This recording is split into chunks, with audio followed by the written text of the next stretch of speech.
galactic historian is a person that looks at all the lines of dramatic karma. A galactic historian goes to each and every line of dramatic karma and lives in soul family with everyone, so they see the big picture of all of the karma that's going on in a local part of the universe. The infrastructure of potential was there. You still had to connect the dots and use a series of free will expressions to get you there. There are also a number of people, the karmic doors closed them off to so much, all that was left was this galactic historian guy on the internet. People who listened to the Galactic History 1 and within a year went back to sleep because the world turned to be really shitty and no one woke up. None of the predictions happened. I understood as a higher soul that being in this time with the perceptive nature of the human I could be attracting people to the material that a person had to open the door with.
Hello everyone, and welcome to this week's Talking Stick Show. So I am joined by the entrepreneurial, magical queen, princesses, chickens, Laura Massey and Amy Kruzic. Hello. Hello. Hi, everybody. I thought you weren't going to stop describing us. I know. How many pronouns? What is it? Adjectives can he come up with for us? How many eggs can a chicken lay? Yeah. Yes. How are you getting, Miss Kruzic music? Yeah. Doing okay. Doing okay. Yes. Good. And you guys? You, Laura? We're really good. Our heads are spinning because there is so much going on for us at the moment, setting up the pain management clinic here in the UK, and also setting up Lucia light sessions in a local yurt to get people to experience the no drug mystical experience. And yeah, so we actually have a lot going on. That was Rich, if people know Rich Winter, who was on a couple of weeks ago. That was him. He's staying with us at the moment because he's going to be involved in setting up the pain management clinic too, and obviously Dale and I. So it's all really exciting what's happening. That is. Oh, that's great. Congratulations on that. Thank you. It's like the spiritual communities are coming together. Yeah. People contacting us saying, I was thinking, I might move to the south of England and we could work together. And you say, well, everything is in potential. Yes. It's everything. Exciting. So, Laura, do you want to talk about the ghostly experiences there as well? That would be a nice experience to share. So I was thinking that this, I used to live on this estate. It's a golfing estate, a private estate. And there's a golf club there, which we thought was a couple of 100 years old, didn't we, Dale? And then Dale looked it up and it's about 1500.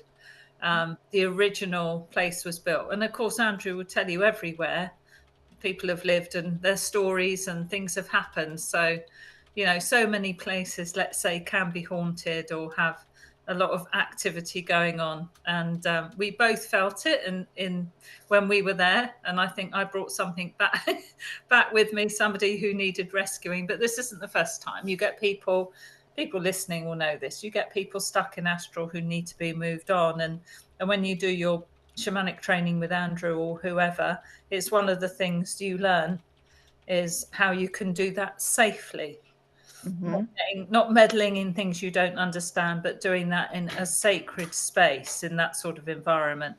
So I'm thinking that is probably something that Dale and I will have to do. But, you know, when you take these, like the PEMF mat, the pulsed electromagnetic field mat, and you take that into a room, it's such high frequency that when it's been on for a while, it clears the room.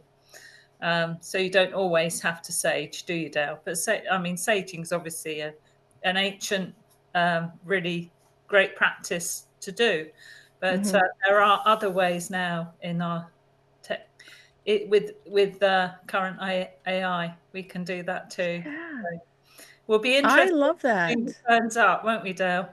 Yeah, Yeah. and I think for this specific place, it would be maybe negotiating with them and knowing that there are a lot of ghosts, but there are also ancestral energies and spirits there who have a bond and a sacred bond to the land. Plus, there'll be a soup of ghosty ghosts, and it's about how you can make a deal where you're coming here with respect, and you're coming right. This is the room we'll be doing healings in. We're obviously going to clear the room and the space and protect the space we're going to be doing in, but it's about not entangling with the manor's energy as well, not taking on responsibility of clearing out the whole manor. And that's the fine line there between getting attacked and having some ghosties who can actually accept your presence there, because there's a respect energy. And obviously, if someone goes over that respect energy, you have the right kits to deal with them if they come and try and attack you, or so on and so forth. But I feel that that area needs ancestral balancing. And for Laura to have such an upbringing and living there for so long, it's like the land seeded that place as a gift from the universe and a gift from the ancestors, and all of the great work Laura's done there, and all of the great work she's done in her unseen world, all the great work I've done, this show's done, all of our team have done. And it came at the right time, at the right moment, where we thought it wasn't going to happen. Maybe there was a big obstacle in front of us, but all of a sudden that obstacle was nothing. And we were granted permission to split the room in half, put a new wall in, make another room at the ridiculous low rate we got it for. Like, usually we'd be paying double that for any other place, but we've got it. So there's that gift there as well. So it's how we can work with the land in balance, but not going in with that slight worker mentality. We're going to clear the shit out of the house. We're going to beat some demons up, some ghosts up. Sometimes it's all about balancing responsibility and making deals with them. Not going to say I'm going to go for a drink with all of them after work or something, but these are our boundaries. You might not have any choice, Dale. They might come along with you. But this land is where I started my spiritual practices that I learned from Andrew. So I've done many, many ceremonies on this land because, as I say, I lived on the estate where the golf course is. So every time I go back there, so I'm not living there now because that was with a previous partner, but every time I go back, it's like greeting old friends, the ancestors of the land I've done so much balancing with. So it's good that this has come about on the same land. It doesn't mean you don't keep up that relationship, because it's just like keeping up relationship with people in the scene world, isn't it? Only you can't see it, but you know they're there. There's a knowingness that they're there. Yeah. Yeah.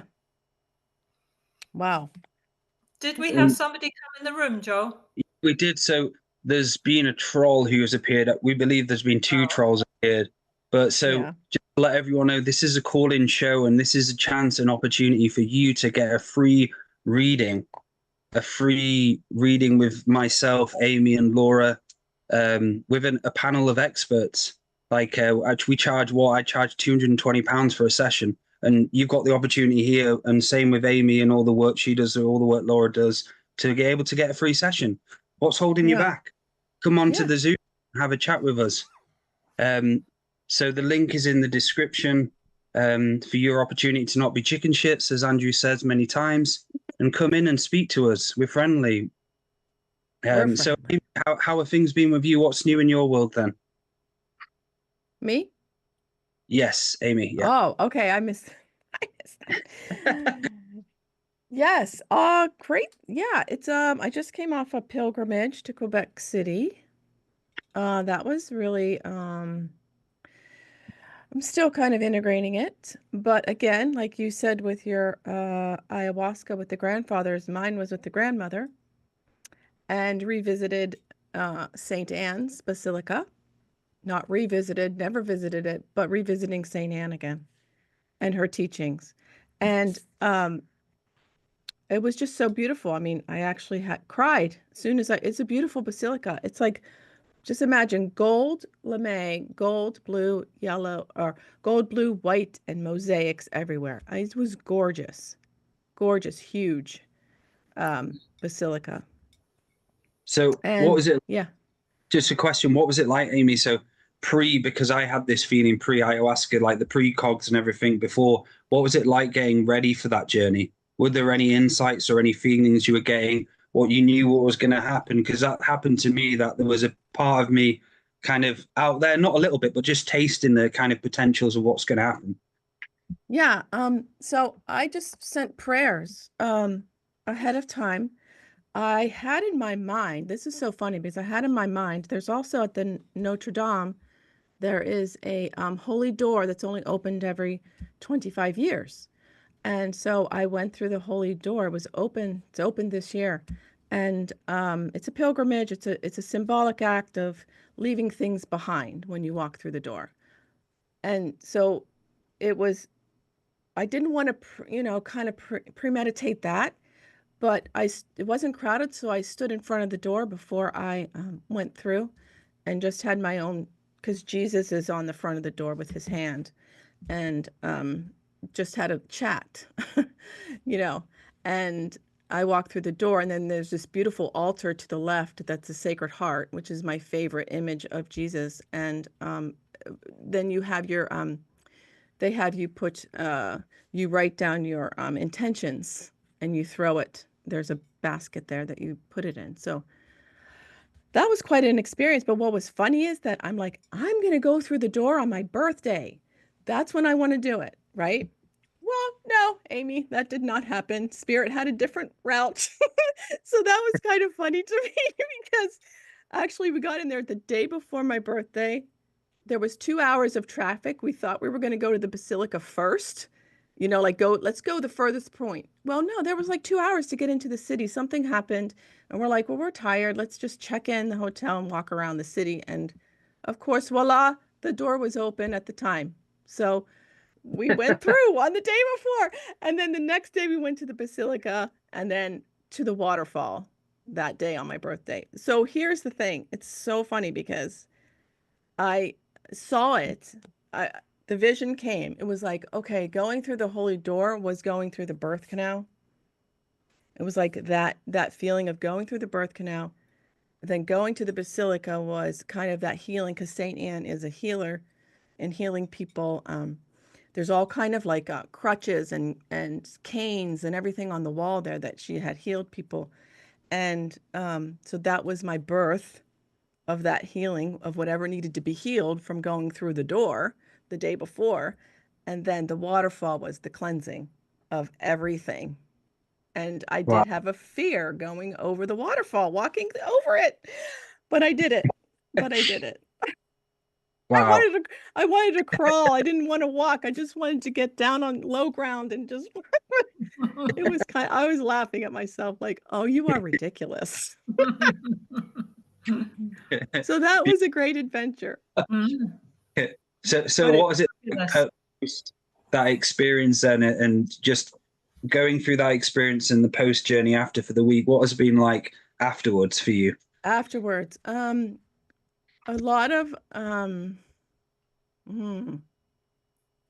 a lot of just connection with St. Anne still, kind of like that grandmother wisdom coming through, and just that feeling of there's a little doubt, like, are you sure are you sure? It's like having conversations with her. Wow. And Yes. because you do have some doubt, it's like, okay, I know I can do this. I walked across the bridge, and I know that, that fear of that, whatever fear it was, it probably had nothing to do with the rushing water that was rushing down but it was whatever fears of that. Like, it's okay now. Like the comfort, it just felt, it's almost like a comforting blanket, like coming home and just kind of like sitting with it and writing in my journal about it, and thanking, a lot of gratefulness and thankfulness, and a lot of that was coming up. But yeah, Beautiful, so Amy. yeah, that was my experience. Fabulous. Yeah, so it was good. Isn't it funny how, like, why? Because my friend, Donnie Glidis, she's the one who told me about the Holy Door, and we had already planned Quebec City, and I'm like, "Who? She's telling me this for a reason." So, and then she told me about St. Anne's, and then it was like, "Oh my God, okay." Like I just knew it. Okay, someone else had to let me know about it, right? Like we have those people around us to tell us. Yeah, spirit Yes. talking through them. Yes, exactly. Yeah. That's all she said, and I'm like, Yeah. okay, I'm there. No doubt. There was no doubt in that. That's great, because sometimes we miss that. Yes, I These wouldn't have. messages from spirit around us, and we're just like, nah, can't see it. No, I don't. Can't hear it. Yeah. I know. And then my husband's like, "We got to go to this waterfall," and I'm like, "Okay, yeah, I'll go to the water." So on the way back from the basilica, but it was like, yeah, like all these things, I left things open. I wasn't real rigid. I was in my thinking. I'm going to do Yeah. this on my birthday, and it has to be done. And no, it didn't even happen. That's But beautiful. You got out of agenda. yes, Yeah. yes, That's yeah, brilliant. Yeah, just into the flow of the moment, and all those lovely synchronicities that happen when you're in that like divine flow. yeah. It's like, And beyond synchronicity in a way. Fabulous. and can I ask you guys if you ever had this? Like, I was just noticing, people looking. Do you ever like cross people and they just look at you in the eye and they're like, "I know you." This Yeah. one girl in a Yeah. store said, Yeah. "You've been in here before, haven't you? Today? Have you been in here today?" I'm like, "No, this is my first time." And it's like that connection. It was like, "Wow, I know you." Maybe your precog was in there checking out the grocery store. Yes, it was a pair of moccasins, actually. It was a moccasin store. And I'm like, "Oh, okay." Clothes store. Yeah, all my precogs are in the clothes store. Yeah, Not food shopping. In the shoe shop. in the shoe shop. It was like, yeah. So all these like handmade okay, I'm gonna do that. I'll be there. But it was just things like that. Like people look at you like, "Oh, I know you. We know each other." So Yeah. that was kind of cool. That was cool. Wow. Thank you for sharing that, Amy. Incredible. Yeah, Amy, that was cool. thank you. So we're going to open up the callers. And so firstly, Lillian, we're giving you the signal to unmute to come on for a reading. So if you want to join us, come in for a chat and a reading, hit the link, which is in the description, to come onto the Zoom room and chat to us. So Lillian, there we go. You're unmuted. Hello, are you there? Hello. Hi. Hi, Lillian. Hello, Leanne. How are Hi. you? I'm good. Happy equinox. Thank you, and to you. Yeah. Are you in Devon? Yes, I am. Yes. I remember, Yes. because you have been on before. Well, we know who you are, all of us, I think, don't we? Yeah, and I've done some training with Dale as well. Oh, yes. Yeah, a couple of the ancestral and the coincidentally, Nicola, who I did the training with, the ancestral mediumship, and Yeah. she's on at the moment as well. She's in the she was in the chat just now. Oh, was she? Wow. Yeah. Yeah, Come on, Nicola. Yes. Can't see her on the screen, but come on. Okay. Yeah. So good to have you here again. How can we help you today? Yeah. I guess, this turning of the wheel is it's an opportunity to look at the things that we want to kind of not take forward with us. In one of the practices one of the things I asked myself was actually, what if I could fabricate my next life? What is it I would leave behind, and what is it that I would take forward of of the things that I value in my life. So And are you talking about when you cross over what you're going to leave behind here and what potential you could have for future lifetimes, or you're talking yes, about the personality? Is that what you're trying to ask? yes. Yes. And yeah, it's also personality wise, but also the gifts that we've, been given in this lifetime and what we've done with it. I feel there's still for me, a bit of hesitation in whether I have the capacity to do this. I think there's also a lot of there's a bit of fear that comes up going further with the training that I've done, like the ancestral healing and the soul mediumship. And I haven't been doing much practicing. Nicola and I were actually meant to do. We've done a few practice sessions, but we haven't gone very far forward with it. And I guess that, yeah. So my advice for you specifically would be, I'll answer that question, but firstly, it's about you start having regular life reviews in this lifetime, because as well as your death review, so when you go through the death stage, you go outside your body, you go around other people you've had relationships with, karma with, and so on. But then they'll get to a point where you go through your life review. Everyone's different, and when they cross over, sometimes it's a long time, sometimes it's quite short until they get their life review. And the life review is all about the karma, not just of this lifetime, but past, present, and future of all the thousands of lifetimes you've had, and so on. So there'll be a kind of synopsis point of what you've learned, what you're meant to learn in ancestral balancing, what you're meant to learn in soul growth. So you'll understand a pattern you create as a soul. So when you're coming in for a reincarnation pattern, you're going through a cycle of being stuck, a part of you being stuck into the system of domination, because that's what the reincarnating is. But then there'll be a part of you in the incarnation grid as well, where you're able to pick and choose where you go forward next. So it's different for each and every individual. And for you specifically, it would be about you creating life reviews in the now and not focusing on the life review when you cross over. So you can just have a life review in a ceremonial expression where you can come bring the grandmothers and grandfathers forward and go, right, I want a life review. So have a ceremony doing yourself, ask for guidance and guardians from all the wisdom you've learned from the ancestral communication course. So you can go to the Aurora Borealis, set up a ceremonial ground in the North Pole, bring all the grandmothers and ancestors to stand around you and ask for their wisdom. What am I not seeing in my life? Can I have a life review? And it's interesting because I took a client this morning on the Rainbow Bridge, and that's what I was doing for her. I was bringing all of these different ancestral spirits which wanted to come forward and give them guidance and life review of what potentiality can mean for them. Laura, Amy, is anything else you want to add to this? Well, I would agree with, don't skip the rest of your life now for you coming in next time. Of course Because not. a lot's going to change between now and then. And it's the work you do in the remainder of your life as well, which will change all the potentials for your soul. So look at yourself as an overview, as always talking about soul evolution, what we're going to carry forward, but also this lifetime. And I think you maybe said things that you're stuck with or things you can't change was the essence, I thought, of what you were saying.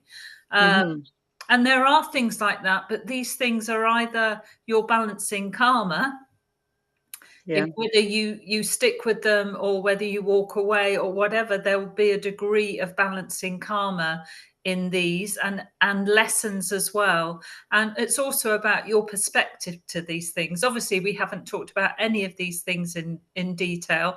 And I appreciate that there's some things in life, this life now, that can be very, very challenging. But that's the whole idea of the daily practice with connecting to your ancestors, connecting to your support team. So you pull in as much of support you can get from your unseen world. And then it's also about really empowering yourself this lifetime, that sovereignty, so that you can always co-create with the natural elements within the system. The system is always going to be challenging, and it's very, very challenging at the moment for many, many people. But when you just remember to tune into the natural energies of Earth, that's where your support's going to come from too. So I appreciate there might be some things at the moment that seem, like, you know, almost, for some people they can be unbearable. Always seek help as well on your journey. We're always saying this: nurture yourself, even if it begins with talking to a friend. But you can get some counseling, hypnotherapy. There's spiritual versions of that, which all three of us sat here do that. But just look after yourself on your journey this lifetime. And when you start to work with the energies I'm talking about and bringing yourself into balance, then it changes your perspective of things. Yes. So it makes life easier to deal with. As I say, I don't know particularly what it is you're talking about, but it is about the changes you need to make now and the choices you're making now, and the separation of densities between old Lillians that aren't serving you and old friends that are no longer, you no longer feel you're connecting with energetically. It is a big time of change. It's autumn equinox, it's harvesting. Pulling in everything, having a look at it, letting go of what not serving us for the next cycle. And life is always a cycle. Amy? Yeah. What came to me first, Lillian, was when you get to a point, the word eulogy came up, is to write your own eulogy. And whatever perspectives you see in that. So it could be, and evaluate the situations, like look at it from all angles and see all of what your, aspects of yourself that you can see and write about it. It might shift something inside you, like you might not have thought of something, but let it just run free through your, like, let your hand do the writing, not your mind. Kind of just write it out and put in the things that you want in there, and That's things you want to beautiful. Thank change. you. Yeah. Yeah. Because as soon as you said life review, and I don't know, eulogies always come up, as people write them for us, but we never really write our own, do we? No, it's true. So Is let's it do all right for me to do the video, or shall I just stay? Ooh, No, of course. video is good. To come in? Oh, okay. Just feels a bit more personal. Yes, we do try and do video. It's just sometimes the bandwidth doesn't allow it. Yeah. Yes, come into the room. Yeah. All right. Am I there? I don't know if I'm there. Anyway. No? So No, I think Joel has to pin you in a second. I believe I can pin you, I think. There we go. Actually, no, I've screwed it up. Sorry. Oops. It could be that because of trolls that it's only us who can be pinned. There you are. There we go. Yeah. What made you to help you here? What made you want to go forward to the next life to change things? I suppose it's this this procrastination. I don't seem to be very good at just getting things done. And I've just had an astrology reading from a friend of mine, and she made it quite clear that, I really need to get on with things. I have a divorce that I need to sort out. And that's been 10 years that I've been putting that off. I've been separated. And it's almost like I feel like I've got, lifetimes to do that. And actually, I want to get on with things because I'm holding myself back. And I have two teenagers as well who live with me, who are going to be moving out. So it's actually looking a bit further. And what I love about the practices that I'm learning with you and with Andrew is looking further down the line and maybe sending your prayers in the future to the present moment, and working on ways in which I can break this pattern of just being constantly distracted So And that partly that is not listening to the ancestors, I suppose, and not and doing A plus effort. so Lillian, it's an avoidance technique you've had for a long time, Mm. where you're getting to the point where you're avoiding everything to the point where it bleeds through your reality, and it creates an unbalancing within you where you give up. And at the moment there's a part of you which is saying, I'm not good enough, but you are good enough. That's just an aspect of you which is in avoidism, and you have to Yeah. come out of avoidism and understand, like Amy says, start doing the writing, start writing it to pen, making it a manifestation in this 3D world, because that's one of the most important parts of you progressing now is 3D balancing, as well as all the spiritual stuff on top. You've got to master the art of just being a balanced 3D human.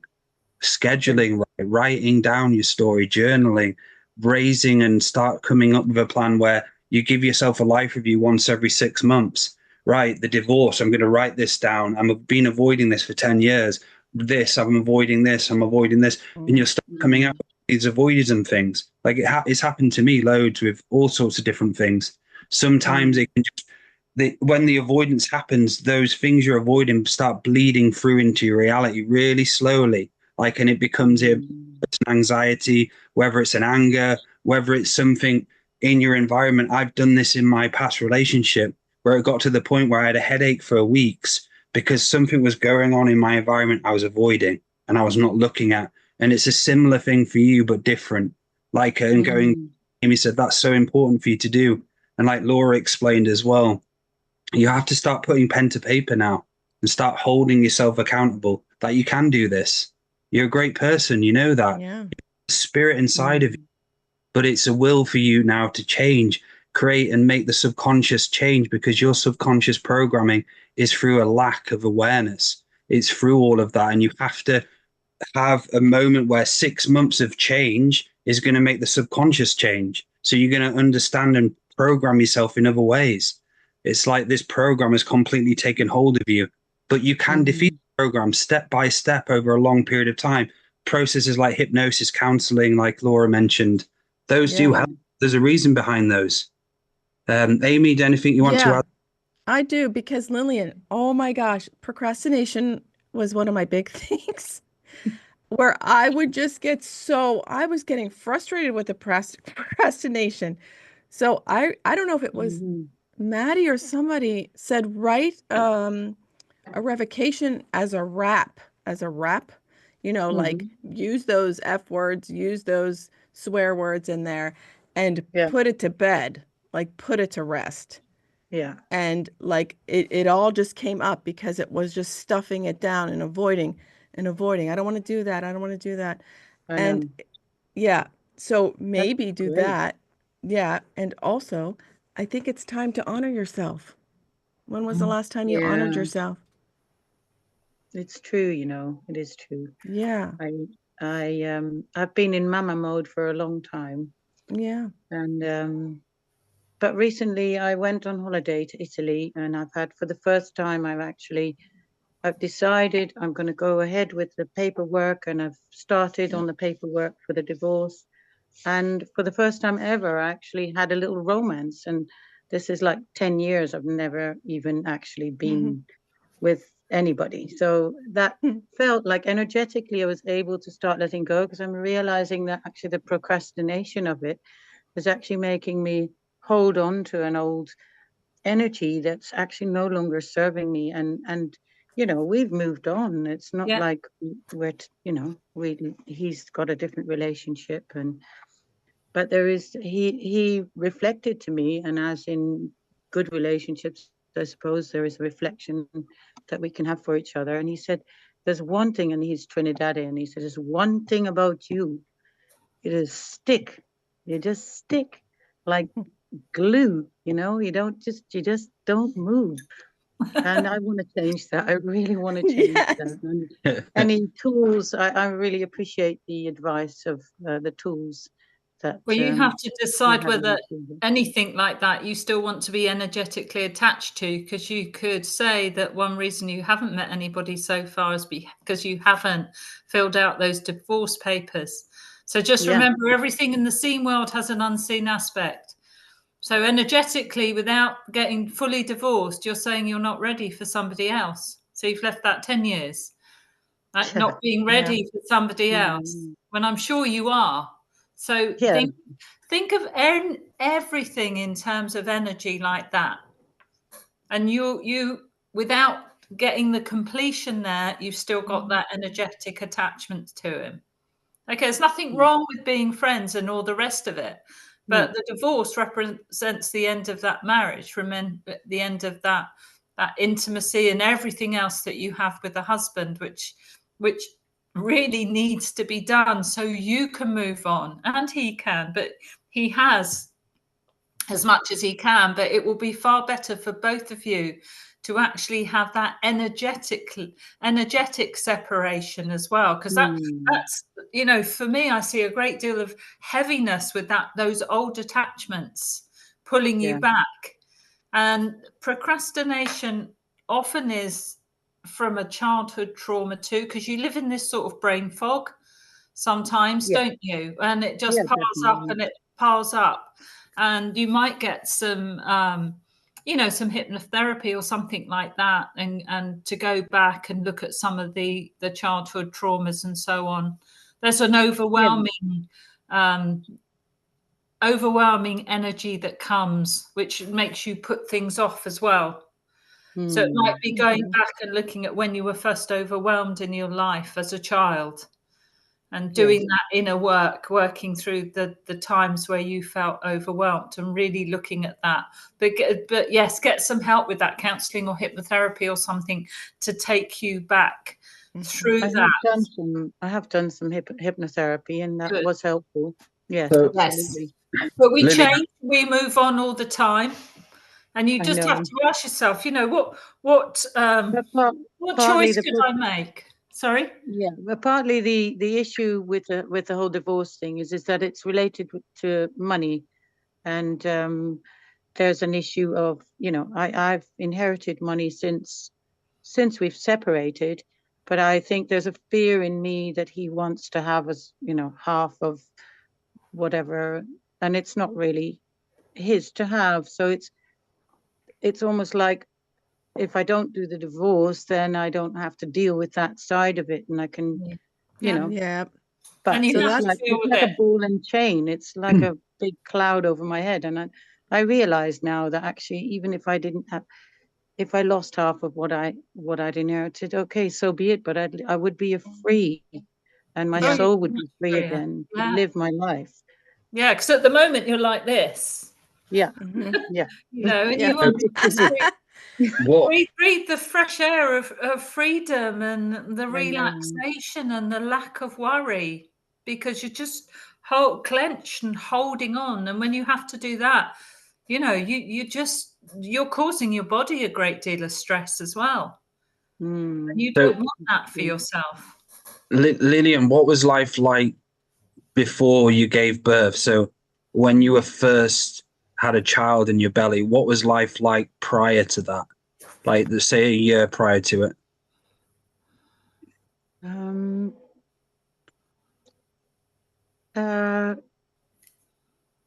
It was quite, I had a lot of responsibility. I was the only person working. My husband wasn't working. He never really has done much work. And so I was juggling a job. I'd come back from living in the Caribbean, where I'd wanted to live for the rest of my life, pretty much. That was my dream, to live out there. And I gave it all up for my husband. Came to live in London, worked all sorts of jobs that I could possibly get my hands on just to pay the rent. And and then fell pregnant. So that's somewhere you're going to have to go back to, because as I read you, it's like before the pregnancy, that's when you started not giving up, because pregnancy had its greater use and greater experiences, but there was a part of you which gave up on your own dreams, and that part of you. So before that, you're going to have to start going back and writing out story to story about when you went through that transition where you had to give yourself to someone, had to work for someone, but before you had dreams and inspirations to see the world, to live somewhere else. And it's about you seeding and going back to that past self, which had wisdom to dream. And but then when you started becoming pregnant, all of the bills, all of the money, the stress of having to provide, having to have money to survive and so on, overpowered you. And you're in this soup energy of overpowered now where you've not recovered from the pregnancy. So it's going to be vitally important that you go through a set of massage, rolfing, something where you can really start unwinding the deep inner emotion, which is blocked in your hips, your tailbone, your spine. Every single part of you has a deep resonance of depression, and it just needs to be fought out of you because that's not you anymore. You've gone through that cycle and you have to go through the deep purging of you now, because I see it in your face. There's a smile and there's a sparkle I've never seen before in you. Like I can see your face sparkling. So there's a new you being born in this present moment, but in you there's a reality. And that's why you asked about the life review, because you know there's something going on there. You know there's something you have to be aware of. And this is it, going into the past, writing down, not running away from it. The more you don't run away from it, the more your dreams are going to be understood, the more you're going to bring that fire to you again, where you can get through this. You can get through the divorce and so on and so forth. So that's what I was picking up. It was like there's something going on internally within you, but there was a part of you in your journey where you stopped living. But even though you were pregnant and you had to go through that experience to be a mother, it made you into a mother. It's a beautiful experience. But there was a part of you, of the dreamer of you, which got put aside and just completely just said, right, I'm overwhelmed now. I've just got to go on autopilot. And now you're coming off autopilot, where you're realizing you are an I am awareness presence. You are a sacred person. That lover has ignited you again to find love. So you've had that loving frequency come through and you're like, holy shit, this is who I am. So it's continuing to find who you are now. Pen to paper. It's time. You can do it, sister. Anything else anyone wants to add? Yeah. Just find the joy in everyday living. You can do that. Absolutely. Yeah, you can. We've spoken before. I know you can, and focus on that, because sometimes underlying procrastination is also anxiety, low self-esteem, forms of depression, as you probably know. So carry on with the great work of the self-healing and the self-nurturing, and laugh, enjoy yourself best you can. And I suppose it's the old let go. Let go. Laura, sorry. Can I ask you a question? So what would you advise for her to start unwinding some of this real deep emotion inside of her out? What would you advise for her? Well, I know you've done some counseling and hypnotherapy. That is always really good. You can buy some probably pre-recorded. I mean, Dale and I are going to do some hypnotherapy meditations that you can listen to as well to help you do that. But also, have you had a craniosacral before? Craniosacral therapy? Yes, I get regular craniosacral therapy from Abby. You know Abby, don't you? I know Abby, absolutely. Yeah. And there's also, when it gets stuck in the body, can't remember whether Abby did fascial unwinding, but there's also some fascial unwinding you can do. Because it helps. And I know Andrew always talks about more recently, he's talked about rolfing, which is really, really good. And we'll try some different ones as well, like some deep tissue massaging as well. And then what do you do for fun? Oh, I do lots of things for fun. I dance and I laugh. I go swimming. I mean, I spent the equinox days 3 days on the beach, swimming in the sea. I'm Pisces, but I love, and just saying prayers to the sea and just like allowing things to be released that I don't want to carry further anymore. And and like I said, at this holiday that I had, it just made me realize that actually there's still, hope in finding love, and it's not the end of, I think that's probably the fear that was hanging over me, is that because I couldn't be with the father of my children, and I value being a parent of, or being in a family with two parents rather than just be a single parent. because I myself lost my mother at the age of 4. So there's for me there's a particular clinging on I had to this ideal of being in a 2-parent family. Yeah. And So I have a very much Part of a of the mother lesson. reason. Part of the lesson Yeah. of letting go. Yes. Yeah. so do you drive, Lillian, at all? Do you drive? Oh yes, I do. I like Yeah. driving. So Yeah. what my advice would be at some point in time is for you to come see me and Laura and make a schedule and make a plan where you can stay over for a few nights and we can put you through the system. You're When only you So- down see a the road. light, I really would love that. I'm So fascinated. you're not far by it. from us, and drop us a message after, and we can schedule opening you up and getting some of that deep inner emotion out of you. Because I believe with me and Laura's combined skills of working maybe 2 days, we can start getting some of that deep old resonance of the old yous out of you. And we've had lots of success at it. We've done it many times, and it'd be great to meet you as well. Really good to meet you. Yeah, it'd Yes. be really cool. Yeah. That Yeah. would be amazing. Yeah, do that. Amazing. Okay, And Mana. Lillian, I was just seeing a lot of water around you, like water, but it was stagnant. Water, like you just said you went to the beach, but water represents emotions, but it also is a purifier. So what I saw you do was, if you could find a lake or a river, something that's not as crashing as waves, but if you could look at the reflection of yourself back to you in the water. You know how lakes, it can change your reflection I don't know if there's lakes where you guys are, but just staring at your reflection River, and just yeah. seeing it change as the water changes. That's just something I picked up for That's that, beautiful. to get it flowing again for you. Love that. Not like the ocean can be very harsh sometimes. It can be, It was fairly calm. It was fairly Oh, calm. good. Then. Oh, good. Yeah. But So that was quite good. Yeah. wherever you can see your reflection, I don't know, in a bird bath, something, Yeah. a puddle, Yeah. anything, just take a look every time. See what comes up. I sometimes feel that I have too much fun, and I need to get down to doing the things that really need to be done. I spend a lot of time in community, and I'm very loved by my community here in Totnes. I would love you guys to come here as well. I think you would really like it. We will. You've been to Dartmoor, haven't you? We'll do a trip. So with your fun, you have to be honest with yourself and deciding whether it really is fun that you need or whether it's procrastination again. Distraction. Exactly. Okay. So I can use distraction all the time if I don't want to get on with something. We all can. So just be honest with yourself.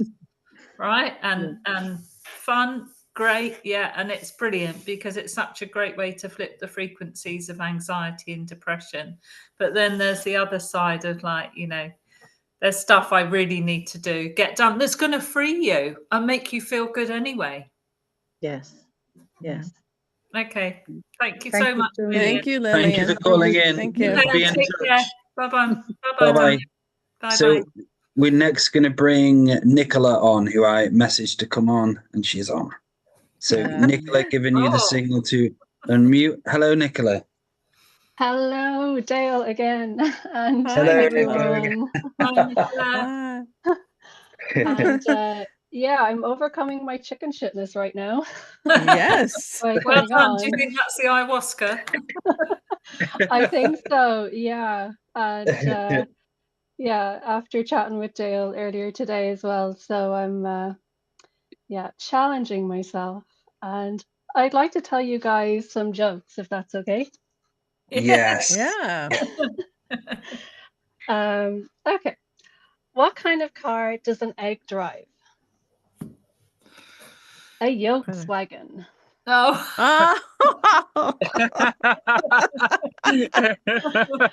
What do you call a lazy doctor? Dr. Doolittle. Oh my God. Okay, two more. What do you call a person who doesn't believe in Santa Claus? Eggnog stick. Oh. I love it. Why did the salad go to the studio? To get some beets. Oh, That is brilliant. Oh God, I love it. So that is so funny. So do you want to tell Laura and Amy about what we were saying in the session? Because that was, like Joel says in the chat, bravo. Thanks, Joel. Yeah, so the opposite to Lillian, and hello, Lillian, you came to my mind yesterday as well, so I'll reach out and we can do some work. I need more joy and happiness in my life. I have a very large, serious stump up my backside, so it's about, yeah, bringing more joy and happiness. And Dale suggested I, just practice some stand-up comedy and record myself. So I did that earlier, and yeah. I love well it. done. Is it working? Is it helping? It is. Yeah, it is. It's reminding me of that silly, joyful side that's in me, but I've just become very serious in the last few months with How's that come focusing on. about?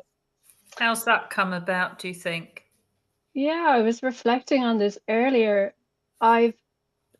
Instead of like doing the work in a joyful way, making it fun, I've kind of structured it into like, I have to do this, and still like not acknowledging all the work I've done so far.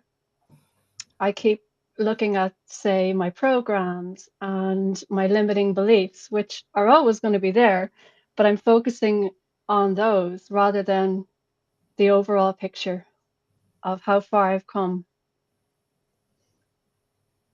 Beautiful. And so there was a point in the session as well where do you want to share with what you're going through at the moment in regards of your future plans, what you're trying to understand, and make a plan for going forward? Do you want to share that? Sure. Yeah. So right now, I feel like I'm in a time of great change.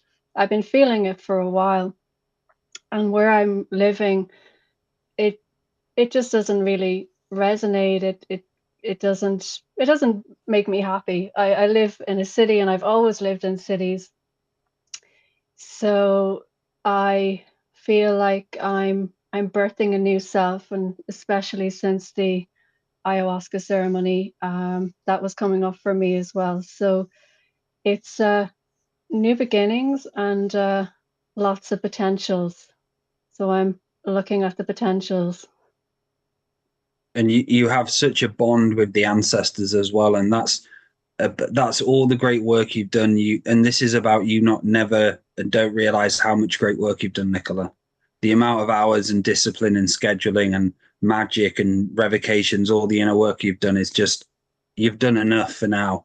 And there is more to be done here, but it's about, like Laura said, the joy and happiness of being in the now. That's the biggest growth spurt for you, and creating a new you in another environment, because it's to the point where Ireland and those ancestral energies around at the moment are working against you, because you've done all you needed to do there. You've done all you needed to do there and more. But now it's about you. Where do I go next in the world? What ancestral energies are going to welcome me? Do I have positive ancestral energies in the place I'm moving to? That's where you're going to be now in scheduling the future. And there was a really beautiful part where Nicola was on the Rainbow Road and she was walking, and one of her mother's, her grandmother, came through, and you have such a bond and connection to her. And she was there, like I mentioned, the life review. She gave you a full life review, talked to me to tell you exactly what she advice you wanted. All we were there was, grandmother, can we have some advice? I'm going through some changes. What do you recommend? Grandmother's there. This is what I recommend. But the greater part of my answer is you. You've got to make the change. You've got to make the choice. I'm going to give you potentials, but I'm not going to tell you what to do, because it's your life. Anything you want to add there, Nicola? Yeah, absolutely. the session was incredible, Dale. Like every session, it was so helpful, and to hear from you that I've done enough work was like, okay, I can, I can take a little bit of a breather. And yeah, it's, I was just reflecting on that then when I went for a walk in the park of, yeah, I've been doing this work nonstop since I discovered Andrew. Well, a lot of listening to begin with, and really in the last few years, the actual work. Yes. Yeah. And now what's happened, it's become a bit serious, isn't it? Yeah. So it needs a complete change, a complete flip of the way you do things. I mean, I do things differently now, all these years on, 10 years on from working with Andrew, than I did, because it's part of your spiritual growth and spiritual development. And the fun will be in finding different ways to do, either it be ceremony or prayers, or with the whole aim of making your life that living prayer. But you can't do that unless the basis is in joy. So I feel like you need a bit of a break from it at the moment. So to allow that spiritual stick to slide out and yeah, just enjoy. You've got enough of all this work interwoven now to make your life a living prayer. So you've got it all interwoven anyway. You're carrying all those energies with you. Nothing you've done has gone unnoticed in the unseen world. And you've made, significant changes for the unseen, which is fantastic that you've done that.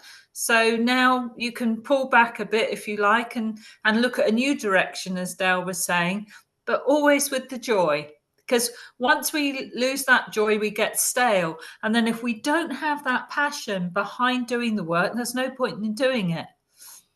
Because it just becomes a repetition for no reason.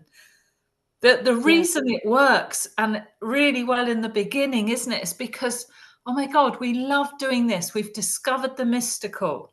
We can really feel it. We're getting all that change suddenly happening. We're connecting with the ancestors. It's like so much shit just drops away. And we've got all this happening. And then after a while, what I found is that it just got samey. And I wasn't finding new ways of doing things. I wasn't recognizing my own growth. And that the mantle of responsibility is that you change with when you grow. So you take on new responsibilities. And everything is a stage and a growth. And you've come to that time where you've done loads, and it's like, take a step back and recover that joy, even if it's something not spiritual. The basis of everything is spiritual at the end of the day. So just take a step back and enjoy whatever it is you enjoy. So as you build it in again. So as Laura's saying all that, I've got all of this ancestral energy just streaming through me. And there's your mum's side of you, which is Mary, the wind cries Mary, which is guiding you, and she's one of your closest guides and guardians. But as well on your father's side, there's fifth generation back. There's a musical blues player, and this is what came up within the session. And all this energy of blues, I was trying to filter which ancestor it was. But there was a 5 generations back from your father's side who is instilling creation music in you at the moment by wanting to be a teacher of creation and working through music to align yourself to the greater growth of you, because that's what's been missing in your lineage for so long. And you're here to create balancing the now by picking up the musical instrument, saying the jokes, writing down different patterns and recollections of your soul, because that's needed for you in the moment. You've done all the greater work at balancing you, but now it's about having fun. And the way you're going to have fun is by bringing the musical aspect to you, connecting to that specific guide and asking for counsel from him, saying, "What can you give me some ideas of what type of music I should learn?" And he's shouting blues, blues, blues to me at the moment. And that came up in the reading for you. Yeah. All of that bluesy energy coming in for you to find a place what does blues music. For you I found one. There you go. So you found it. You've got such ancestral wisdom and so many ancestral energies coming through you at the moment. because you've done the work. That all the work's done there. It's you now having that co-creation moment, and the music's going to take you into such a deepening ancestral responsibility of being a grandmother and grandfather at the same time. So you're on the edge of the unknown now, and it's time to take that plunge. The world needs to see you. The world needs to see your face now. And you have to start seeing that you as a face, as a joker, having a show at some point in time in the future, and start elevating the teacher you to come forward, because they're all shouting and nagging you. It's time, bitch. It's time. Yes, they are. I can turn on my video to say hi Yes, there we go. Yeah, if Jill can. Amy, what do you think? well, what's come from me? I would want to ask Nicola, what is joy and happiness to you? What are those? Like, again, writing is just important to write it down because you think you're going to remember it. But go beyond that, and then go beyond that, and then go beyond that.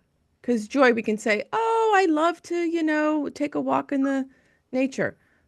Okay, go beyond that. And I feel as though joy and happiness is generated. It's not given to us. We have to generate it within ourselves. And I'm telling you, it will just come instantly to you. Like Dale was talking about an instrument. I never thought I would play an instrument, but something said, play an instrument, learn something different. And so that's my spiritual way of doing something different. Right. And it's helped me so much to learn an instrument. And do you want to talk about the voices as well? You do the bell and how that helped you, because that is to all of this here as well. Yeah, I mean, well, we got that now, and I got the Southern voice coming through. But also, I mean, I just have fun. Well, I do take voice lessons actually, so I'm learning how to do scales, and I'm learning to control my voice. Can go deep and can go high. How many octaves I can go. So that's new and different. That's changing my cellular structure, inside, for the seen and unseen people. But also like the victory, Nicola, you've got to give yourself the victories. Mm-hmm. Even the tiniest ones. Like, oh, I did a 4-mile walk today. Yay, I've never done that before. Something like that. It's the little ones that grow into bigger ones. Yeah, if that makes sense to you. It does. And I tried to turn the video on, but it just said the host has stopped it, but not to worry. Oh, we'll put you on. One sec. Joe, is there any way of getting Nicola to come show her face? Show. Yeah.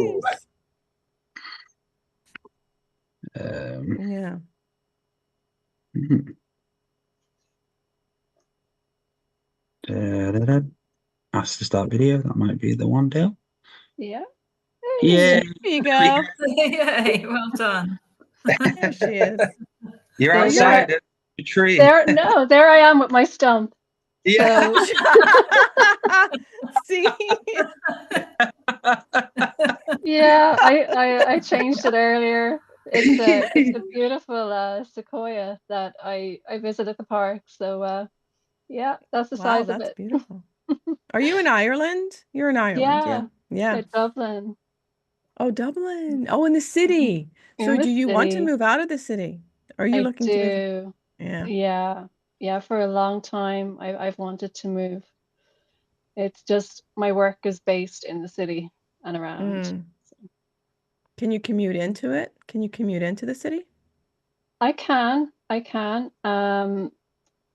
Like all big cities, parking can be an issue. So I use public transport. And then for other jobs, I drive. So. Yeah. But can you take your work anywhere? I can. Yeah. So what is stopping you? Yeah. What's holding you back from doing something that you feel you want to do, which is move? Me. She's going to come over here, Laura, as well, aren't you, Nicola? What is around here? We've seen you. Yeah, I'd love to experience the Luciolite and the PMF mash. So yeah, I'll definitely book a trip over and get You the and feel Lillian for could come some. on. Yeah, Yes. that'd be cool. Yes. Yeah. Yeah. Yeah. Mm, Yeah, that would be love fantastic to that. do that.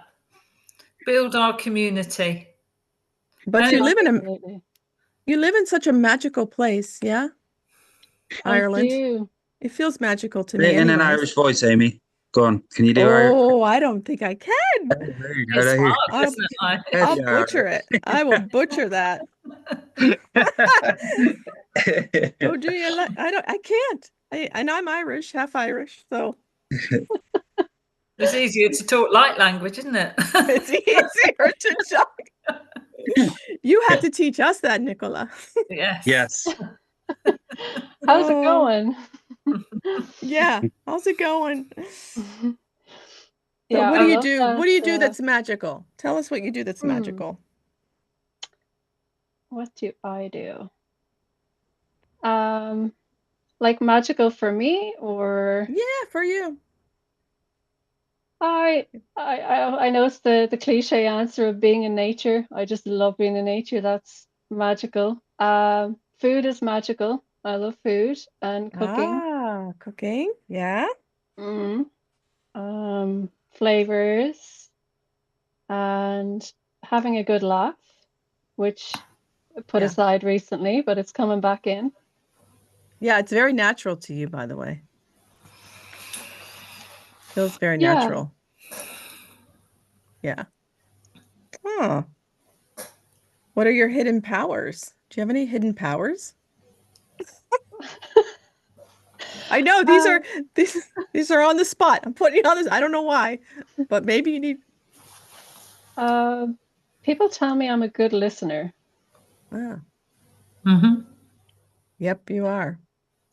And people tell me I don't judge, which I'm not saying I never judge, but I try to, I practice being neutral and seeing Yeah. everyone as my brother or sister. So Yeah, that's a power.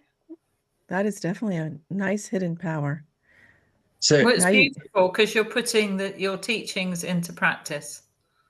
yeah. You're turning the knowledge into wisdom. so Nicola, you're on stage now, and Yeah. Amy's got some questions. Laura's got some questions. I've got some questions for you, and this is about you accepting the greater you and how good you are. So we're gonna. So I want you to speak from a perspective that you love thyself, and you've done the great work and so on. So Amy, we have Amy Kruzic here, come to ask questions. Take it away, Amy. Oh my goodness. Well, we did the hidden powers. Oh boy, now you put me on the spot, Dale. See, Nicola, this happens to all of us. I already asked 2 questions in magical. Oh, what can you teach us about the land in Dublin? The land in Dublin, it's a very magical place. If you're sensitive in any way to feeling the energies, you'll feel the magic of the land. It's very elemental based. So even if you don't see, you'll feel the fairies, you'll feel the elemental spirits, like anywhere, but especially in Ireland, it has a very magical place. Feel, especially at the sacred sites. What do they feel like in your body? In your body, how can you explain it to us, the feeling? The feeling to me is it's a feeling of home. It's a feeling of the power. You can feel the ancestors of the land, their stories, their energies, the feeling of what's gone on, like example the celebrations or the burial energies. So you can really feel that strongly. What kind of energies? like say burial energies. A lot of sacred sites were used for sacred burials. Ah. Do you ever write about them? The Just stories that you hear? No, just if I visited a site, I would just write about it, the experience that day, but not specifically. So that's a good That's tip.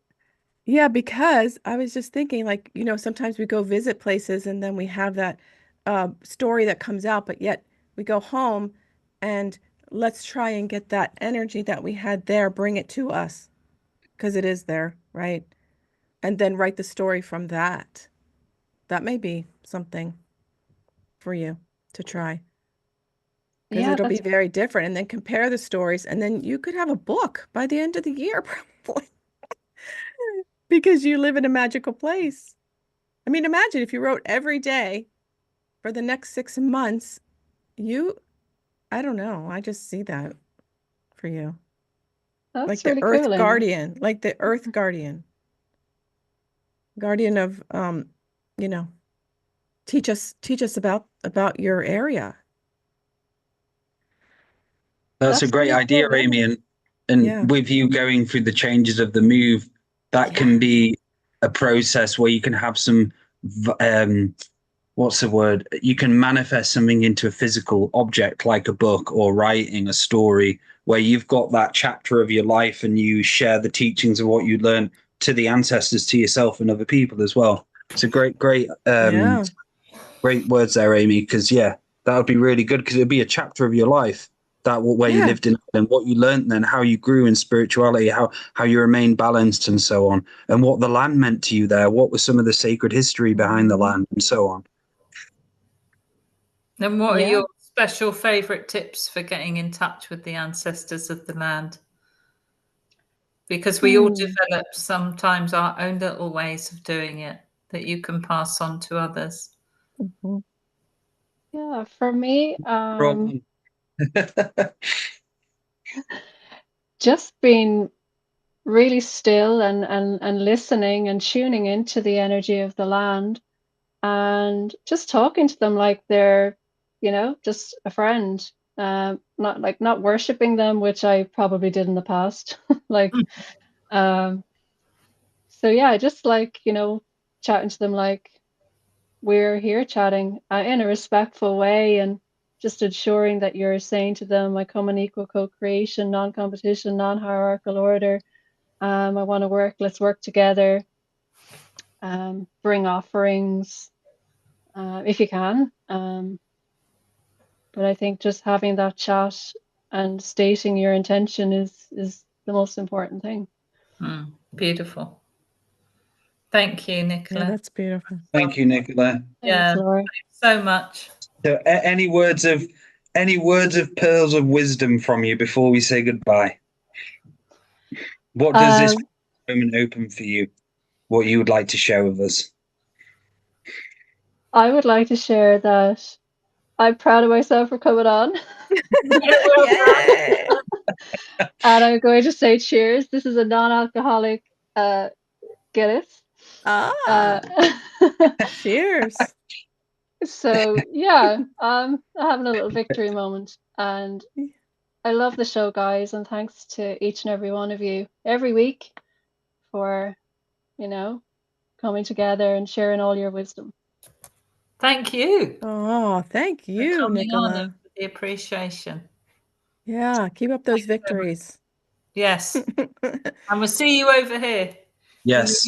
Yeah. Be in touch, and look forward to meeting you again. Yeah. Absolutely, darlings. Absolutely.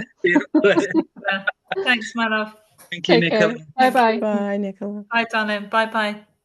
So we have one more caller for this evening. Etty, we are giving you the signal to unmute. Oh, not Etty. He's not dead. Etty. Hi, Etienne. Oh, this is Etienne. Etienne. Yes. Oh, okay. Etienne, sorry. Yeah. Sorry. Amy, you said not Amy. No, Should I go didn't. away? No, I didn't see your name. I'm sorry. I was looking at somebody No, else. not at all. No, I'm sorry. I was like, is it a troll? What are you talking about? I was there like, was no. one. There was one. We've had four. Sorry. So I we've had know. four, Yeah, to kick him out. four tries. Yeah. Four tries Yeah. tonight. So, Well, Etty, good job, Dale, keeping it clean. yes. How are you doing? I'm doing so well, thank you. It's such a pleasure, you guys, Laura, Dale, Amy, all of you. Just like she said a moment ago, and I so second. It's just amazing every time you come together with all these beautiful intentions, and it shows. Thank you guys so much. Oh, thank Oh, you. thank you, Etty. Where are you Yeah. calling from? I'm camping right now. Ooh. Where are you Yeah, camping? it took me a while to get a good enough connection, actually. Yeah. So Whereabouts are you? I'm in Ohio. Okay. Okay. All Yeah. right. So, Oh, where are you camping from? Queensland. Where were you camping? It's just a nice, lovely wooded area. In actually about an hour south of Andrew, really. So not too far. Oh, okay. And how long You're you've close. been listening to? You've been listening to Andrew, obviously. How long you been listening to him for? Oh gosh, I was with the group I think in 2011 and 2012 Wow. where he came on. So I've known him for quite a long time. Wow, the League Wow. of Consciousness Explorers it was back then, if anybody really? remembers. Oh, I Yeah. didn't know I that. barely have a League of memory for Con- that. I Yeah. don't know if Dale remembers that. Yeah, yeah, it was. Yeah.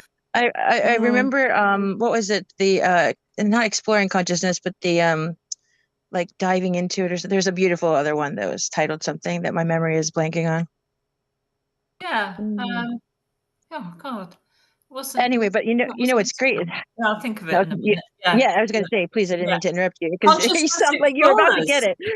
But It was yeah, but Consciousness Explorers, I'm sure. Yeah. well, but what's so beautiful is just how much of the path, the journey, the evolution, the development. It's not a one-man show. And I don't mean about Andrew, I mean about us, like it's just, it's so integrated. It's so evolutionary, and it just keeps, I feel like, speaking as my own individual, it keeps individuals aware that we're doing it together. Yeah. So absolutely. what's going on then, Etty? Can I ask you just a question first of all? How's your love life going? Okay, I know you have a sense of humor, Dale, but no.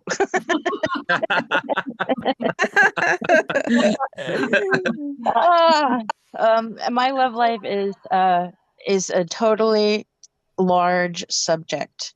I think, Yes. I think you might get that. What do you get? Because there's 3 different main directions I could speak to. I'd like to hear each one of them, but straight away when I was picking up, there's an imbalancing with your relationship and intimacy. All different aspects are like that, but I'd like to hear it from you first. So what is it like for you in your love life at the moment? Dissociated.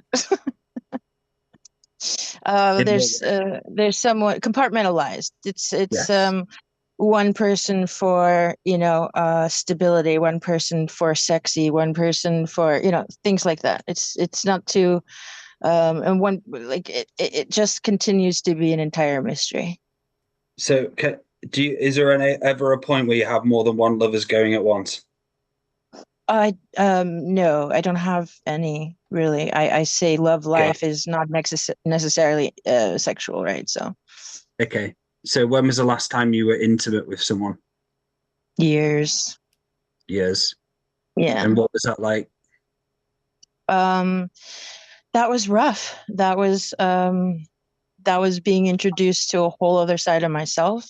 That was glorious for about 2 seconds, and until he was killed. And then it kind of put a big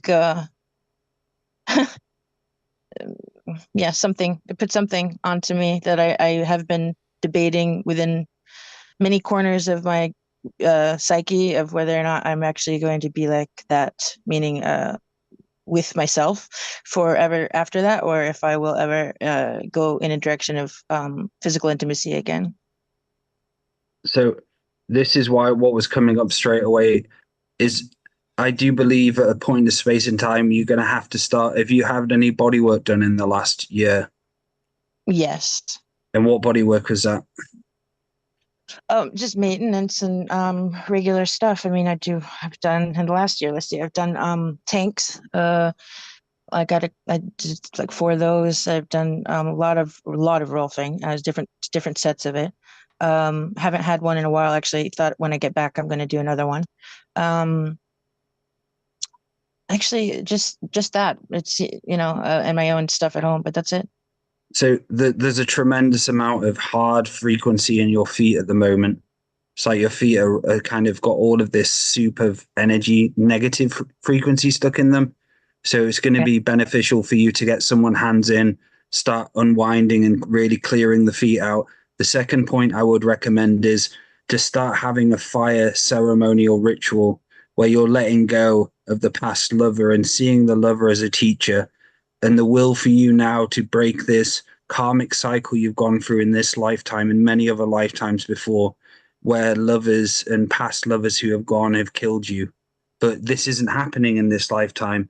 And this is the karmic journey now of bringing Dharma back to you, about having ceremonial no time moments again, by saying to the universe, I'm ready to love again, and start speaking to the fire all of the worries and pains you've gone through.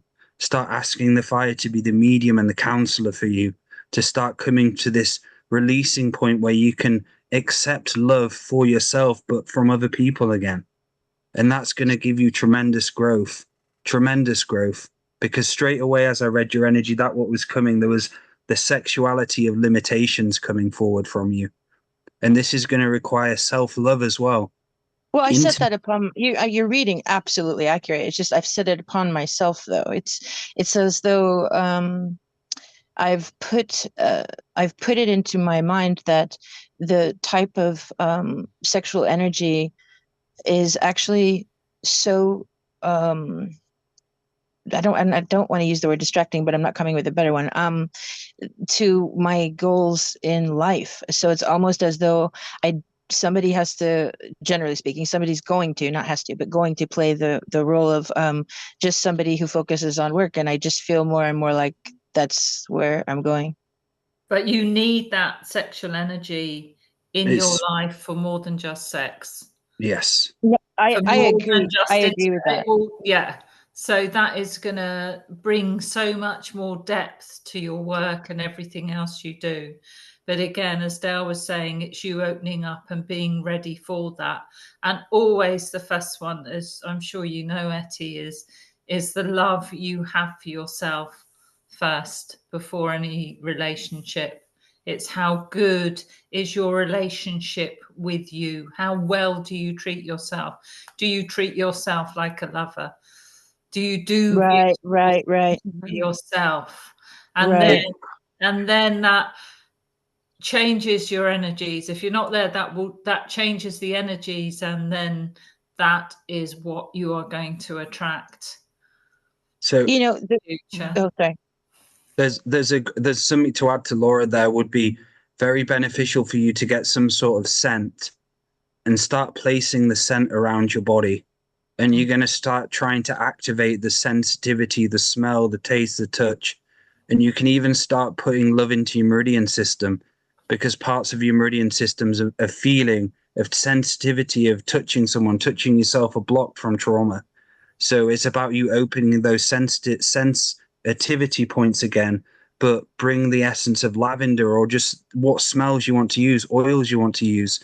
Just start caressing your body. It doesn't have to be sexual straight away. It can just be the case of you scanning your body, going around with your fingertips and saying, I love you. And I know what you've gone through. And I'm here to love you until I'm balanced in myself again. So you go through the entire body, figuring out what parts of you are really hurt, what parts of you don't want to be touched. And you start sending prayer energy into the fascia, prayer energy to you. Not in a sexual way to start with, but it can be over the period of time when you get used to it. You've got to learn to love yourself again. And there's a huge program blocking you when I mentioned it. And there's a huge part of you which tried to deny it. But it's just all about, like Laura said, loving you now. Knowing that that person who crossed over was a teacher. It was all contracted in this lifetime to happen. For you to go through what you're going through now. Sure. I'm not in any disagreement with absolutely all of these words as per usual, basically. But I do think it's interesting when you say the recommendations. I have to be honest. I will continue. I will continue to do what you just recommended because I do this already. And also the fire, I already do this. And I have come up with something interesting when I'm doing it, the ceremonies. It's just that I have actually, I mentioned only one, but I've had 3 very severe losses like that in my life, and they're scattered about 10 years apart. It's obviously a pattern here. And the thing is, though, I have quite, I don't know what to, second sight or whatever, and the issue is that the ones that have crossed over, I've made agreements and boundaries with them that only like one time after they go and they come in to speak with me or something, or to communicate with me, that I will have that one conversation. But then I never want to make that boundary of, I don't want to talk to you in this visage again, because I want you to move on and not try to use this visage. And I don't want to do that and play this game with you. So my point is, if I can get to it, sorry, is that I feel that I may have not been clear enough with myself what I was doing there, because this is what came from the fire.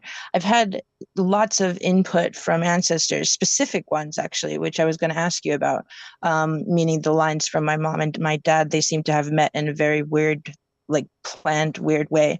But my point is not that, it's about the people the ancestors who've been trying to say things. And I want to know if you guys pick up on any of that, especially since you mentioned ancestors earlier, or like 5th generation back, because it makes sense to me that I can hear it, but it's muted. And it makes sense to me that it's muted because I've kind of put that on people I've lost, and so straight away in your voice, I can hear trauma, and that's what's stopping you from the greater experience of receiving them.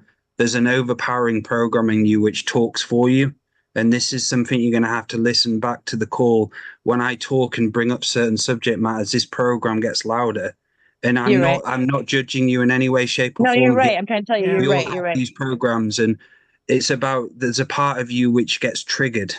And this is the trigger part of you where you have to listen back to the call and actually listen to yourself from a sacred, neutral point of view, that there is a trauma coming through your voice.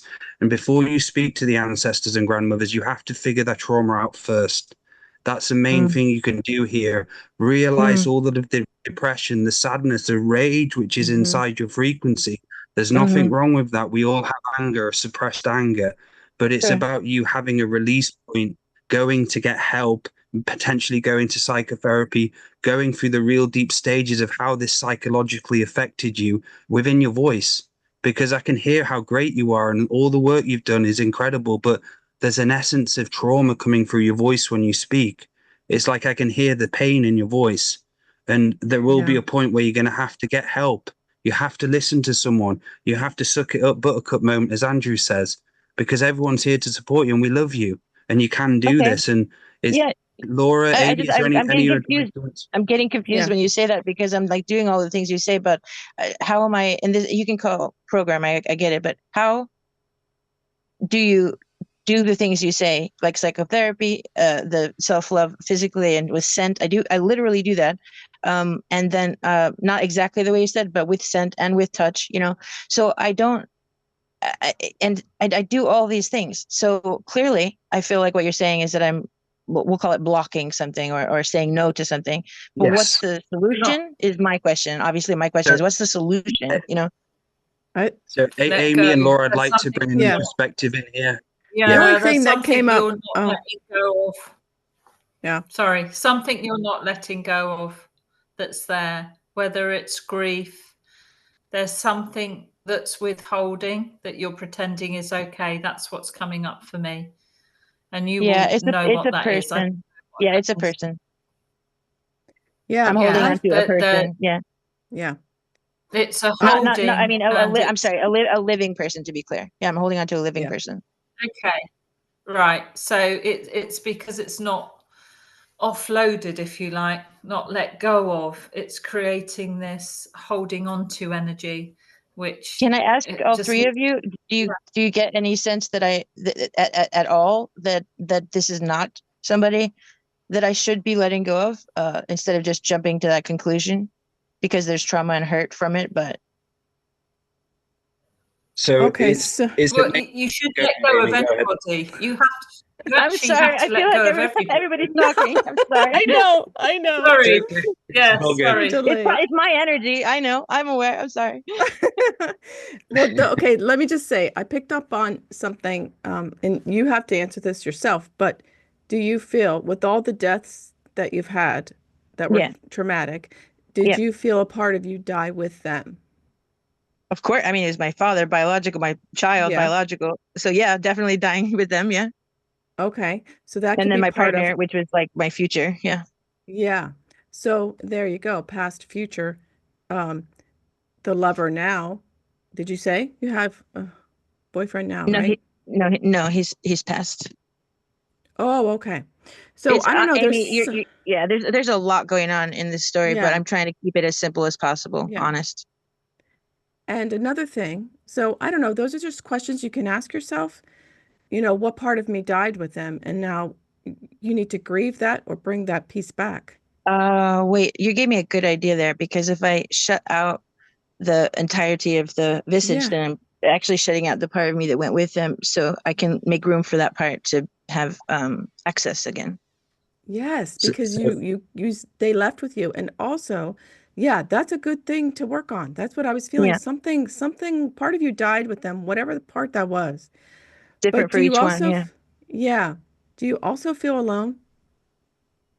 Yeah, Like, well, in the sense, yes, I'm sorry if I stepped on you. yeah, I go just, ahead. in the sense that it would be just so great to walk up to someone, or even in a Zoom or whatever, just have somebody see me as like where I came from as a start, just being here in a physical suit, and how weird that is. And they just like look at me and go like, man, it must be weird for you to be on planet Earth. I mean, that would be awesome. So in that sense, I feel alone. Yeah.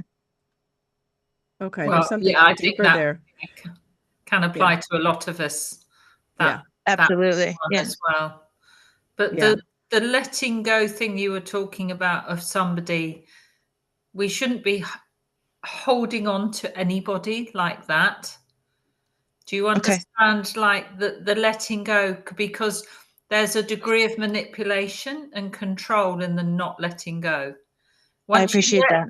let somebody go, that energy will then allow them to be in your space using their free will. And if the energies are, Oh, that was so useful, Laura. Thank you. I totally, my heart just went, yep, absolutely.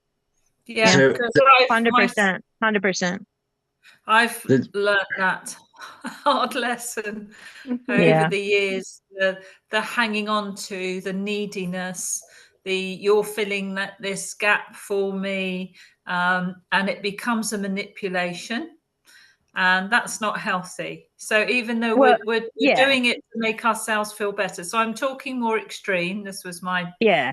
No, I hear particular it. journey. Yeah. But as soon as you let go, then the universe is able to start co-creating with you what you need. It's not always what you want, as you would have heard Andrew say. But it's the letting go will set you free to put you back on your path again. so Hard Yeah. though it is at times.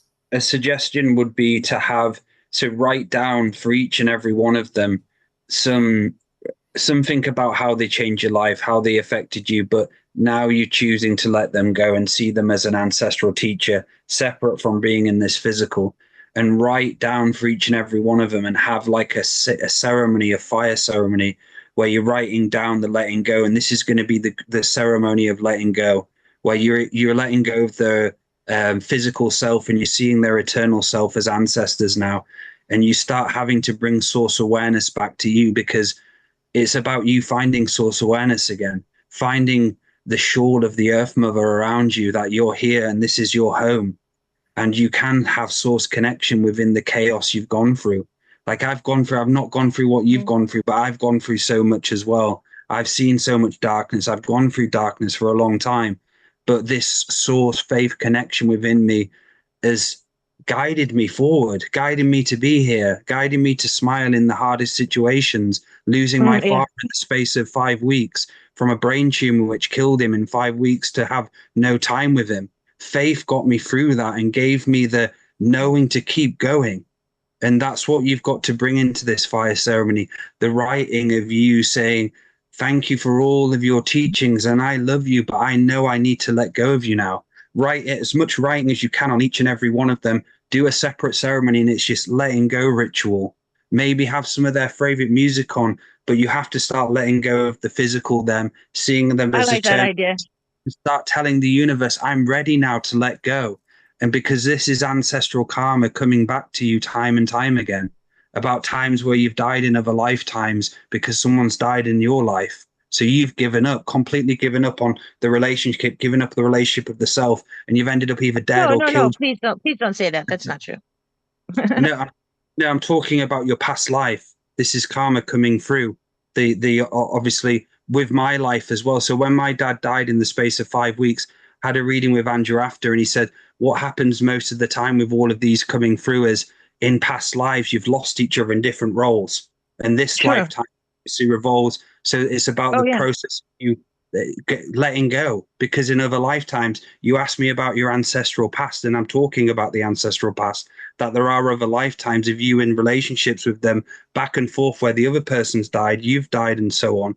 So it's about you creating remedy in this moment to have source letting go. So you bring ancestral balancing to you. So I'm saying this, I'm saying, not saying this to attack you at all. I don't feel any attack. What I feel is just a little bit of, I brought a little and now I need to clean it up. You know, that's what I did. So I'm going to try and clean it up real quick.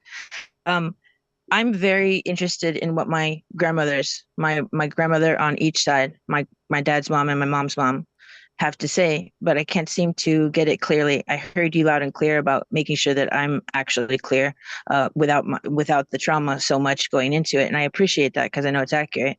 But that's actually part of why I was asking about it, to see if you understood something of what they were trying to do by matching my mom and my dad, because it's very evident that they were doing that. Okay, so as I scan your father's lineage, it's all about you letting go of these aspects and personalities of you which block the unlimited point of view for you. Yeah. This is something that's gone on for your ancestral cycle. Your father's lineage has created karma for so long about death, war, power struggles, and so on. So it's all about you creating remedy in this moment. They're wanting you to be free now. They're wanting you to let go of all of the pain you've gone through. The more work you do on thyself, the more remedy comes into the lineage. They're all around you. All your ancestors and grandmothers love you, and they want you to feel their love and not be afraid of feeling their love. So that's a greater message for you from your ancestral lineage, is to let go, my love. It's time to let go. And I know the hardship you've gone through, but there has to be a potent, powerful expression coming through you now, where you are ready to let go of the pain you've held within you for so long. As this grandmother ancestral energy moves through you now, start connecting to this grandmother ancestral energy with remedy and resolve of being empowerment of yourself, letting go of these personalities, what block you from the unlimited point of view, the unlimited point of view in this present moment. You're blocking yourself from creating your own. I get it. I know. I'm totally blocking a lot of what you're saying too, because what I'm doing it hurts my heart to think that I'm supposed to hear my grandmothers loving me when they were both satanic. Like, how am I supposed to feel that? I can't connect with it. So that's creating to the negative side of the lineage there. Okay. You have to the greater lineage behind those. There's thousands of grandmother collective, thousands of grandfather collectives. There's only dark magic placed on some parts of the lineage, which you can get rid of by coming into remedy and resolvement of you. People's ancestral hauntings. My children have got an ancestral being, a demon attached to their lineage. I have to work and create alongside that shit. And it's just about you now not seeing the darkness, about seeing the light of you. And you can the power within you, Etty. So your potency that you have doing your great work will and heal. not using it that way. I feel that way. I feel that a lot of it is just me using the same type of power that these women and men, for that matter, had in my, like, to create me, you know. But my physicality, right? So it's just being powerful without doing it in the same direction, I guess you could say, that they did. And Being potent, and remember you're a heart-spaced, heart-aware being, and working from that heart-spaced awareness, which you do. Well, you guys help a lot with that. so just going back, you asked me the question to speak to your lineage, and when I was speaking to your lineage, and all these thousands of grandmothers and grandfathers were communicating through me to give you a message of awareness of the now, part of you was triggered. And this is a huge data point and understanding for you about having to listen back to these calls. It's all about slowing down, listening. It's time to listen now, to slow down, to start experiencing silence, and the feeling of the shawl, the feeling of the earth with the shawl around you again, to come into feeling space. You don't have to have the idea of seeing the darkness. It's about you just going back to that sexual frequency of loving thyself slowly, bit by bit, and maybe trying different techniques where you're going there and you say, I love you. Like, I'm here, and like I wanted to come into this body in this skin suit and this lineage for my experience of the greater knowing of who I am. Then at times where you see yourself going off and saying, no, this isn't right, I'm going to focus on the darkness, just slightly start tapping yourself and realize. Oh, no. Yeah, I'm with you on that. I don't need to practice to fix it, but somebody else might. I should shut up. You will fix it by fixing yourself. Yes. You will find that remedy and resolve, and you don't have to give that any thought. Yeah, no, I really just feel it. I feel like for some reason, I feel like whatever was going on in some darkness, I'm not focused on the darkness, nor am I focused on the fact that I almost never use that word satanic, but I did here, which makes me feel really weird. But that's okay. I don't usually say any of that or think about it, to be fair. What I'm coming from is that I am looking at them as having, I've already had my journey of crossing and seeing so much stuff that there is no you are good or you are evil. There is none of that where I come from, where I'm looking from, you know? And so when I'm seeing that that's what they did on Earth, when I know that they have transitioned, I don't feel that that's the way that they're coming from, but I also don't feel like they're coming from love, because they still have, specifically like unconditional love, because that energy, so to speak, still has so much, like you use the word manipulation. It's like that. Like I guess I'm just literally looking for the clear message in what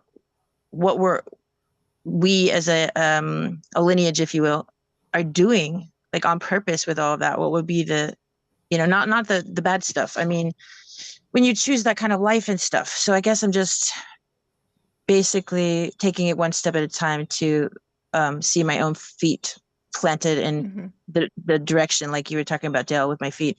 They need to get a lot of that inertia out of them, and so that I can like just move with the same type of power, but in a rigidly beneficial way, you know? Yeah, but also think of it as beneficial to you now, Etty, because what is beneficial to you now is beneficial to them. Yes, ma'am. Yeah.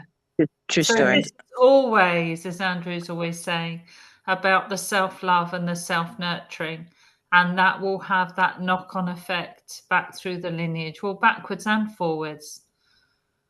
Well, I'm glad you said it that way, because it's kind of like where I've just hit that point in time where, you know, it like pre or whatever, it used to be about building the future and making something great. And then I went through, you know, the great journey, the many lives, the many worlds, and then sort of returning or waking up, however you call it, that changed that building in the future is sort of changed into focusing, first of all, on what's the difference, what's the best difference, you know, and between the pre and the post journey. And I found that to be redemption.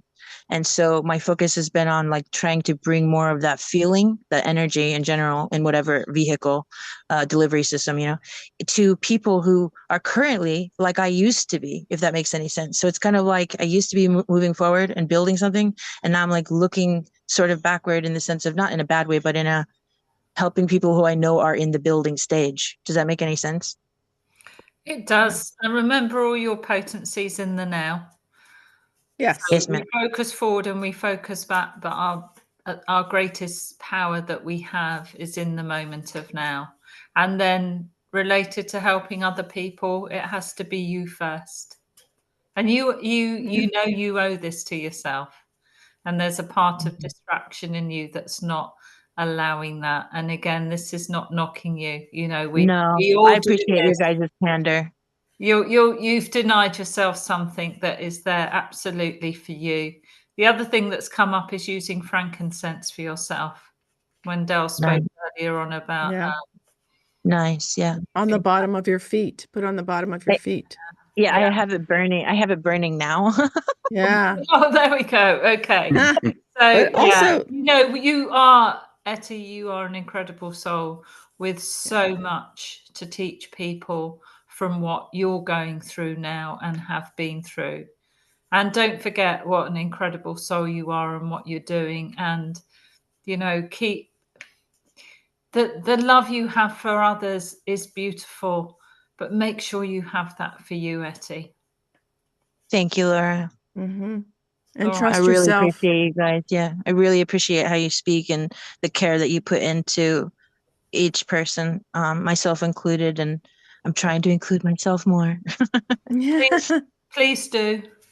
And call back in a few months' time. It's been great. Trust yourself, Eddie. Trust yourself. You have the abilities. Trust what you get. Yeah. Trust what's coming. Because we can all give you advice, but it's really you. Who knows? Yeah.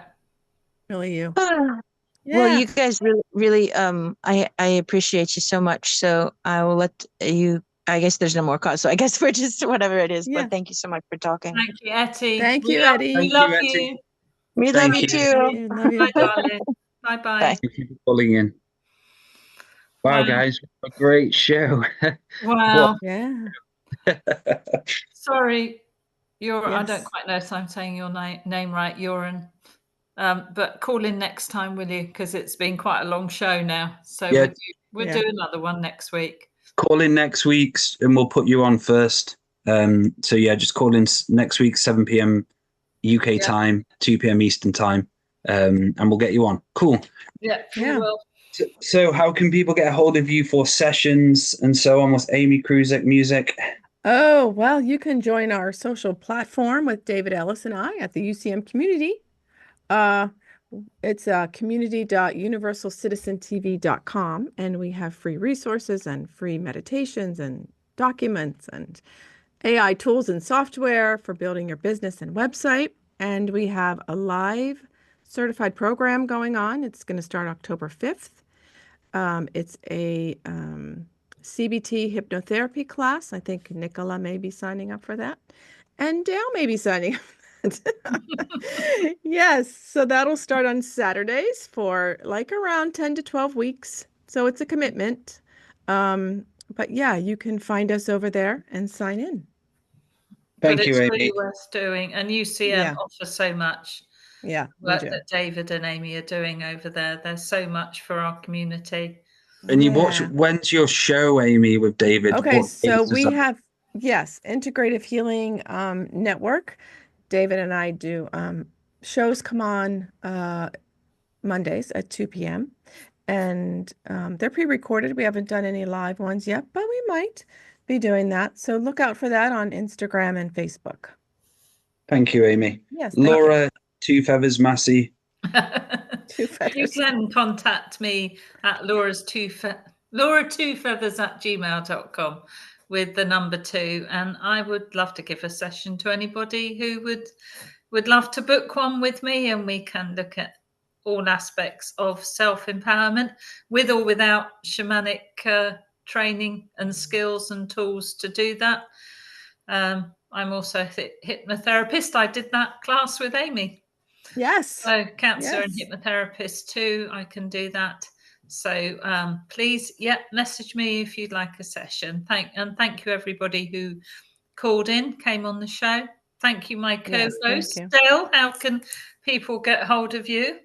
If anybody would like to get hold of myself, I'm offering Dreaming Lodge psychic surgery sessions. So if you'd like me to give you a reading and evaluate the inner introspection of you, we're still live, aren't we? Yes, we are. I think so. If you'd like to experience the Dreaming Lodge psychic surgery with myself, head over to daletobin.com and book a session with me.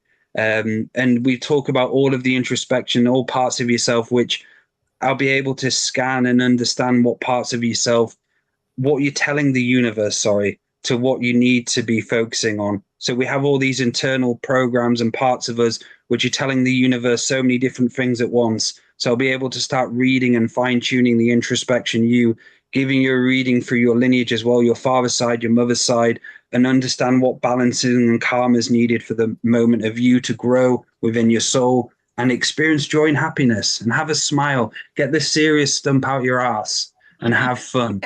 Dale's had to. I've had many. I've had to. Yes. Me too. Even And Andrew it got to can take be the done. serious stick out of his ass. He has. So, and can I just say thank you, Joel, for all the Yes. producers, Yes, work, thank you, Joel. Morgan, all of the team. And please drop a subscribe and a like wherever you are. If you're listening in the future, drop a comment on how the show was for you. We'll see you next week. Goodbye. Thank you, everybody.